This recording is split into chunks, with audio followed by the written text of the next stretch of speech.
In part one, we entered inside the heart of global finance with an in-depth exploration of the New York Stock Exchange. We received a behind-the-scenes tour of the trading floor from Jay Woods, CMT, Executive Floor Governor and Designated Market Maker with IMC. Jay touched on the history of the exchange, gave us a glimpse into the unique role of a market maker, and showed us places in the exchange few have seen before. Join us now for part two, where we learn more about the operations of the trading floor and how Jay uses charting as a market maker.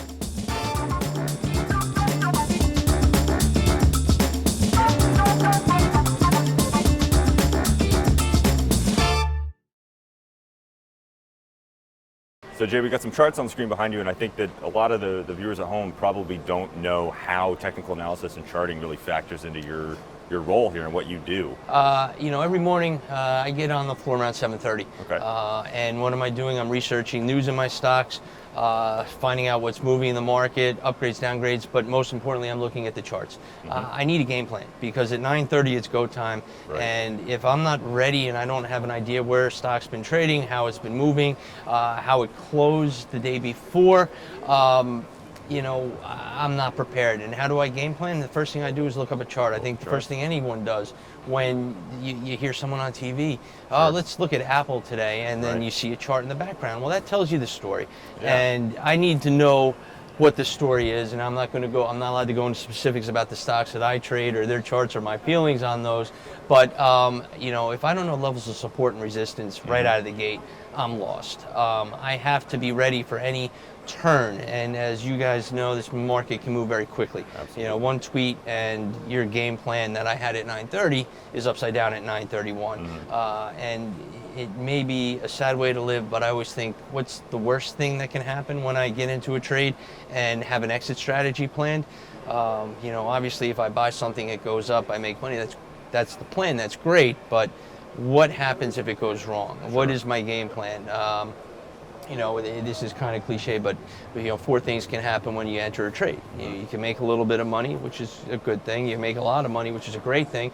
You can lose money, and you can lose a lot of money. And in order to survive in my business, you have to avoid the losing a lot of money. Sure. And you can't let your behavior dictate or your frustration dictate how you're going to trade. So if I don't have that plan of attack, which I set out mostly by the charts, if it doesn't hold a certain level, I'm out. And maybe it was a bad decision, but I've got to have that, strategy in place to limit a loss, because if it gets out of control, then it could be problematic. So. Gotcha.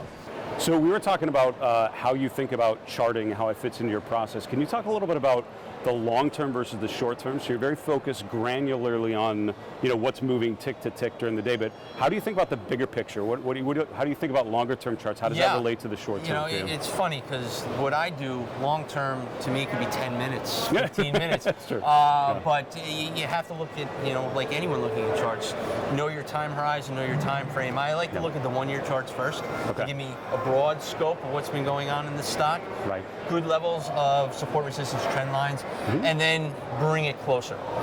Bring it closer to 1 month, 3 months, and then really see what's going on. My time horizon, like I said, depending on the stock, depending on its average daily volume, I could be looking for moves in the 10-cent range and trying to capitalize on those. But for the bigger moves, for the more profitable moves, you're looking for reversals. You're looking for breakouts, breakdowns, something that can really cause a momentum swing. And then once that momentum swing comes into place, you then want to be on the right side of it. And sometimes as a market maker, you're the other side of it because you have no choice. That's right. But if you can anticipate and know what, you have that game plan that goes the way you want it to, then you're looking for that momentum and riding it out, as well as you can. You never ride these things out to the most. One of the biggest mistakes, and it's a great mistake to make, is having a winning trade and then getting out of it too soon. I can live with that. You beat yourself up. You go home and you're like, oh my God, I won up $2 more after I sold out. But my goal was to make 50 cents, and I did. So you have to be disciplined. Still a winner. But as far as the time frame goes, when I'm doing my own personal investing, I have 3 kids at home, long term. I have strict rules in place how I have to trade my personal accounts. I have to hold things for 30 days. So your real job is trade in and out of these stocks as much as possible, try to be profitable.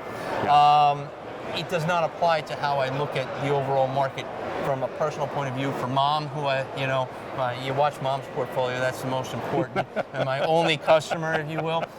You put her in a big name, big cap stock that has a nice uptrend, and you don't worry about it. You sleep well at night. There we go. If I was to put her in a speculative stock, which there are one or two that they come up over Thanksgiving usually. Yep. You don't put a lot of allocation. You don't allocate her whole portfolio to that. Put a little mad money, as Jim Cramer would put it, to have some fun. So she's, she'll ask me more about the stock she has 2% of her portfolio in that's moving and in the news than the Coca-Cola that's been going up slowly over the last decade, paying a nice dividend. Yeah. She doesn't care about that because it's winner. not sexy, but that's the one that's doing well for her. Now, on a day like today, we've got a Trump tweet that comes out. It's making everything kind of pop up a little bit. Yeah. How do you balance the macro drivers like that with the micro? So you're looking at individual names. How does the big picture fit into the small picture you're trying to do? How do you relate those together? Yeah, it's funny that a tweet came out because when you came down here, the market was flat. It was a good day for me to come off the floor and talk to you. Now I'm jonesing to get Just back like down that. there. I know. The market's up 208 or 200. My eyes are 200 points. It's jumping nicely on a tweet. Yep.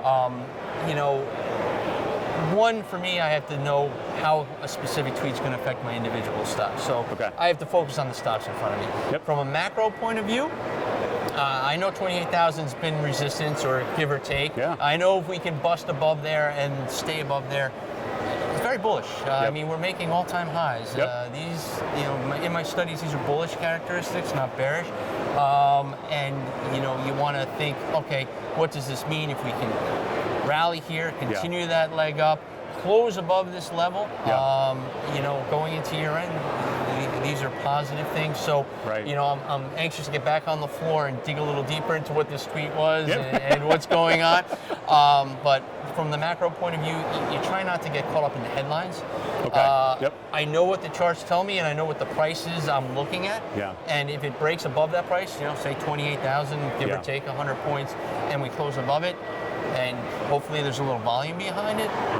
This is positive. This is bullish. Positive. And then I look down at my sectors. I always, the first thing I look at, the major indexes. S&P, the Dow, and the NASDAQ, and then you'll break it down: transports, utilities, and then the 10. It's 11 now. The 11 S&P Spider Select. Whether it's the XLI, the XLF. The XLF is an interesting one to watch now. Absolutely. And then you have that level, and then you break down those sectors. What are the biggest holdings in those sectors? And you break down whether it's the materials, and you go down chemical, and you see what is leading that group. And, so you go macro, and then you break it down.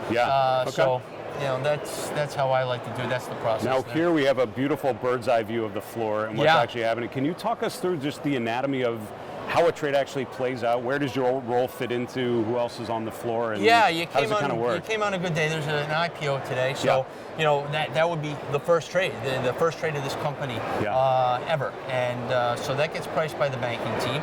The banking team comes up with a price, but based off of that price, we now go to the market maker, and there's a scrum around the market maker, and those will be the institutional banking team that will work with the market maker, build the book.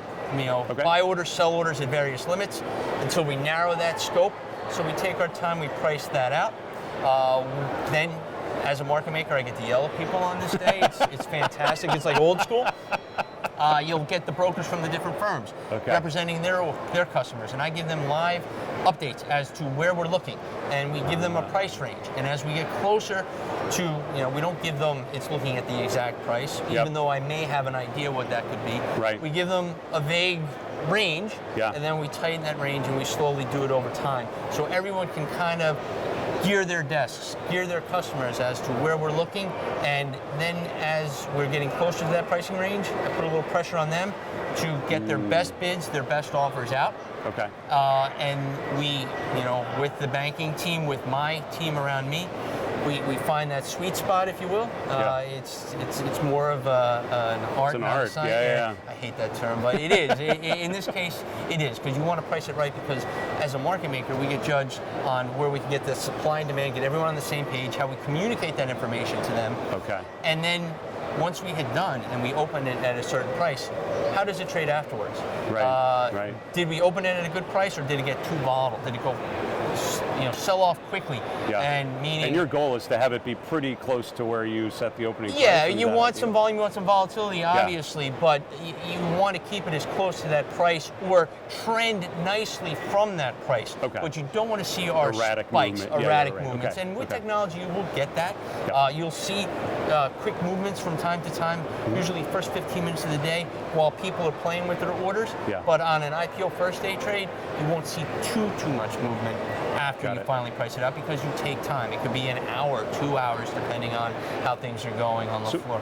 It strikes me when we were talking earlier, one of the really cool parts about that IPO process is the timing of it, and how you're way more thoughtful than I understood about how you actually get to that open. I think a lot of people see it's an IPO day and they think, all right, the market opens at 9:30, the stock's trading, but you're actually taking a real good amount of time to make sure you get it right. Yeah, without a doubt, because when history looks back on it, they're going to remember whether it went successfully or whether it doesn't. If they don't talk about it, that means you did a good job.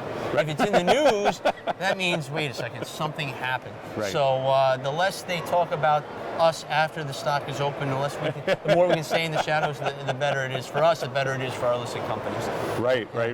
Can you talk a little bit, just briefly, about your role as an executive floor governor? Because I know that's a pretty impressive height that you've reached. Yeah. What does that mean, and what is your role particularly to that? Okay, well, there's a hierarchy here at the exchange, and it meant a lot more when there were 5,000 people on this trading floor. It's still a huge deal, though. I don't want to downplay it, but it is a big deal. Yes. There are six red stripes, as we call them, executive floor governors, then governors, and then floor officials. Okay. People have to be nominated for that role and then approved by the floor community. Got it. So there, being only 6 red stripes, as I'm called, is a pretty big deal, because there's a nomination process, and my peers voted for me to represent them in matters of the floor.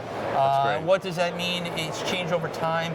It used to be more, there was a dispute between brokers. We'll get an executive floor official in here, and I'll rule on things like that. I'll kick people off if they're not dressed properly. Jeans are a no-no on the floor. Right. Yes, I don't like to do that, but unfortunately, sometimes people come onto the floor that don't fit the dress code. Yes. We're here to settle disputes. The biggest disputes we see now are around the bells, especially the closing bell, because, like I said, 4 o'clock. We close. Yeah. If someone comes running in at 4 o'clock in 10 seconds, that bell is rung, they're out. They missed it. Now, if someone got in their way, if there was an actual glitch with technology, then we can address that situation. But for the most part, if you're out, if you miss that bell, you're out of the stock. And it's my job to make sure that things are running orderly here. And then I get to go to other meetings with exchange officials and talk about, pressing issues at the New York Stock Exchange, which is it's very cool to be a part of that. Whether it's the minor construction or up and coming listings, things like that. No, we've been here for the opening bell, which was really, really cool. And we got to see the IPO process, got to get a little window in terms of what you do. Can you switch gears to the close of the day? What does your role mean in that last couple minutes, last 30 seconds? What are you doing, and how? Because I would imagine that's another time when you're sort of plugged in. The open and the close are big volume events, and if you look at intraday charts, you'll see with volume, you'll see the spikes, especially on the close. Sure. The closing trade's the most important trade, and if you think about it, it's important. Why? Because that's how people are judged. They're judged about where the stock closed. When an index fund goes and rebalances, they want the closing price. When there's a mutual fund, it's closing price. At the end of the year, as we come into the end of December, where did it close at the end of the year? What was the percentage it was up year to date, down year to date? That price is key. So people want to get that price. And then it's a volume event, it's a liquidity event, meaning more people are participating at that one trade than any other time. So that's where the crowd starts circling around me and preparing to get involved on the trade, where the order flow really picks up.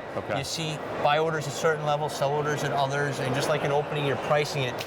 But we have to satisfy any order that comes in before 4 o'clock. So if someone comes running in, I have 100,000 shares to buy.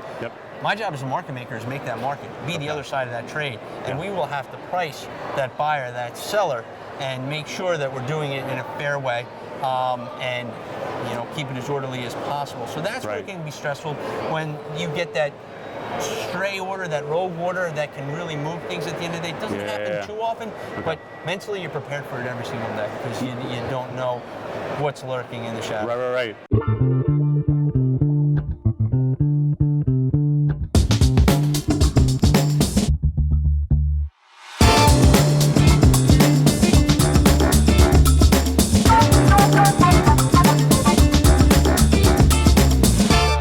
Things have changed, and it will always change. It will always evolve, and you have to think about what the next move is and how you make yourself useful, whether it's communicating with the company, to the floor community and that change, or to the ever-changing landscape of trading.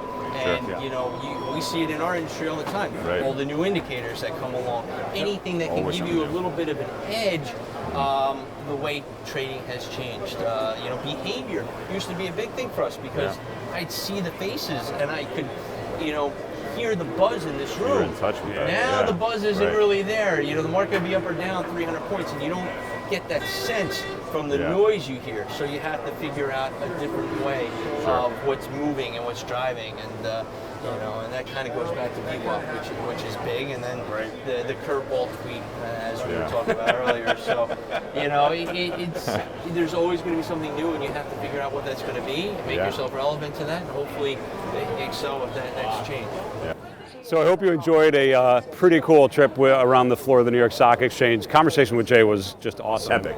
What a cool guy, but just so much knowledge about the history, but then also what he does. I feel like I have such a better sense of just how things work. And it's changed so much over time, but in really interesting ways, and to learn more about those changes and what Jay does now. And it's just fascinating to see all of that sort of behind the scenes info. It's so funny because we talk a lot on the show about the human behavior in the markets and all of that.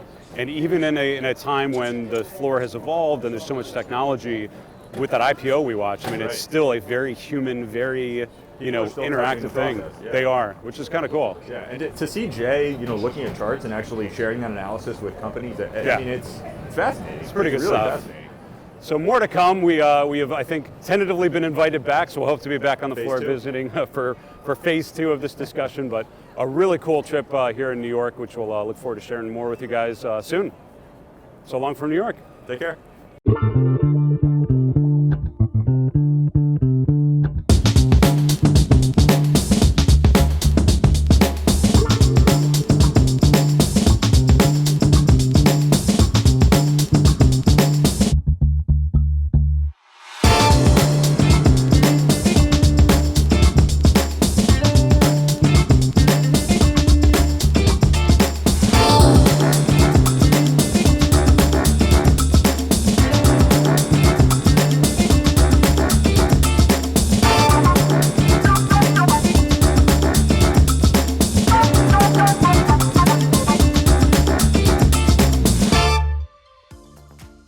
Hey guys, Grayson Roze here with StockCharts.com. Thank you so much for watching. I hope you enjoyed this video.